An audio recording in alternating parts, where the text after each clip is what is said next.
মেয়েদের কারণে বাড়ছে ডিভোর্স, ভাঙছে সংসার, তছনছ হয়ে যাচ্ছে ফ্যামিলি। বিবাহ বিচ্ছেদের সবচেয়ে এগিয়ে নারীরা, কিন্তু মেয়েরা কেন ডিভোর্সের জন্য দায়ী, পুরুষরা নয় কেন? প্রকাশ্যে এলো চাঞ্চল্যকর তথ্য। সারা দেশে একেবারে উদ্বেগজনক ভাবে বাড়ছে ডিভোর্সের হার। প্রতিদিন গড়ে 8টিরও বেশি বিবাহ বিচ্ছেদ ঘটছে। কোর্ট চত্বরে গেলেই দেখা যায় বিবাহ বিচ্ছেদের জন্য দম্পতিদের লম্বা লাইন।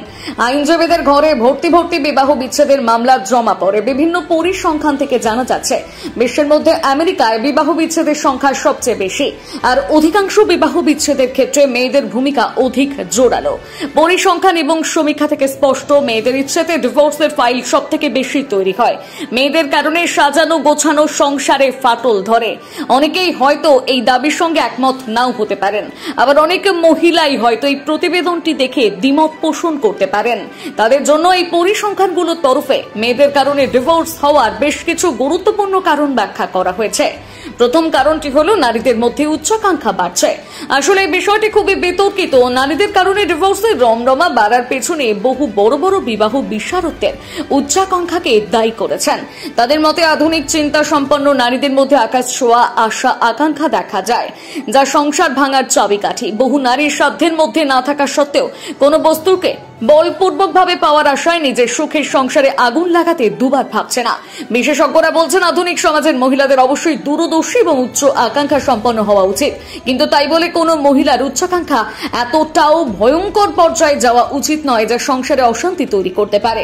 তাদের ব্যাখ্যায় বহু মহিলা সমাজের সাথে তাল মিলিয়ে চলতে গিয়ে পার্টনারকে প্রেশারাইজ করে ফেলেন, যা আগামীতে সংসার ভাঙার মতন পরিস্থিতি তৈরি করে দেয়।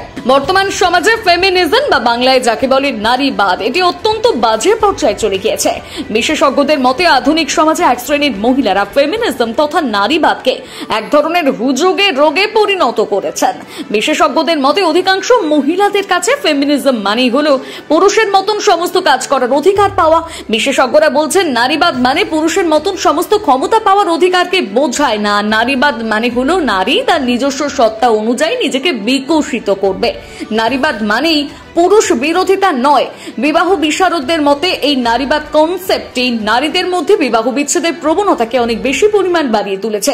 সংসারে পান থেকে চুন খসলে মেয়েরা নারীবাদের তত্ত্ব খাড়া করে, পুরুষকে গালমন্দ করতেও দুবার ভাবছে না। 3 নম্বর, নারীদের বেকারত্ব। এই বিষয়টি নারীদেরকে ডিভোর্স করাতে সবচেয়ে বেশি বাধ্য করে। বর্তমান যুগে অনেকটা এগিয়ে গেলেও এখনো অনেক নারী রয়েছেন যারা এখনো আত্মনির্ভরতায় বিশ্বাসী নয়। অনেক মহিলা রয়েছেন যারা স্বামীর টাকায় আরাম আয়েশ করার চিন্তা ভাবনা করেন। বিশেষ করে তাদের মধ্যে এইরকম একটি ধারণা কাজ করে যে নিজে কাজ বাজ না করলেও অসুবিধা নেই, সমস্ত আরাম আয়েশ সুখ শান্তি স্বামীর টাকায় করা যাবে। এই ধরনের চিন্তা ভাবনা থেকে এই সমস্ত মহিলাদের সঙ্গে স্বামীদের প্রতিনিয়ত মানসিক অশান্তি ঘটে, আর স্বামীর সঙ্গে মতবিরোধের কারণে নারীরা ডিভোর্সের পক্ষ বেছে নেয়। 4 নম্বর, সংসার আলাদা করার প্রবণতা। বর্তমান সময়ে মানুষের মধ্যে ধৈর্য এবং নিষ্ঠা অনেকটাই কমে গিয়েছে। এক্ষেত্রে শুধুমাত্র মহিলা নয়, পুরুষদের মধ্যে ধৈর্য এবং নিষ্ঠার অভাব দেখা গিয়েছে। গবেষণায় দেখা যাচ্ছে এখনকার মেয়েরা যৌথ ফ্যামিলি থেকেও সিঙ্গেল ফ্যামিলি অনেক বেশি পছন্দ করে, যার ফলস্বরূপ তাদের বিয়ে যৌথ তথা বড় পরিবারে হচ্ছে। তারা প্রত্যেকেই চাইছেন নিজেদের মতন ব্যক্তিগতভাবে সংসার সাজাতে। এই বিষয়টিকে কেন্দ্র করে বহু পরিবারে স্বামী এবং স্ত্রীর মধ্যে মতানৈক্য বাধে। এমনকি স্বামী বলে বাবা মাকে নিয়ে মিলামিশে থাকবে, অন্যদিকে স্ত্রী বলে সন্তানদের নিয়ে ব্যক্তিগতভাবে থাকবে। এই ছোট্ট বিষয়টিকে কেন্দ্র করে মেয়েদের মধ্যে ডিভোর্সের আকাঙ্ক্ষা অনেক বেশি বাড়ছে। 5 নম্বর, পরপুরুষের প্রতি আসক্তি। বর্তমানে বিবাহিত মহিলারা অন্য পুরুষের সঙ্গে প্রেম করতে পারবেন, আবার পুরুষরাও বিয়ের পরে অন্য মহিলার সঙ্গে প্রেম করতে পারবেন, এমনটা ভারতীয় আইনে বৈধ। এরপরেও এই বিষয়টি এখনো সেইভাবে সহজ হয়ে ওঠেনি। অনেক মহিলা বিয়ের পর পরপুরুষের প্রতি আসক্ত হয়ে পড়েন। এক্ষেত্রে বিষয়টিকে মিউচুয়ালি মেটানোর চেষ্টা করা হলেও সেক্ষেত্রে দেখা যায় সংশ্লিষ্ট নারীর স্বামী ব্যাপারটিকে মান্যতা দিতে রাজি থাকেন না। এক্ষেত্রে স্বামী স্ত্রী দুজনের মধ্যে ব্যাপক মনোমালিন্যের উৎপত্তি হয়। এসব ক্ষেত্রে বেশিরভাগ মহিলারাই ডিভোর্সকে প্রাধান্য দিয়ে থাকেন। প্রিয় দর্শক, এই সম্পূর্ণ প্রতিবেদনটি মহিলারা কেন ডিভোর্সের জন্য দায়ী সেই পরিপ্রেক্ষিতে লক্ষ্য রেখে গবেষণা এবং সমীক্ষাকে পুঁজি করে তৈরি করা হয়েছে। এই প্রতিবেদনে আমরা একবারও দাবি করছি না যে ডিভোর্সের জন্য পুরুষরা দায়ী নয়।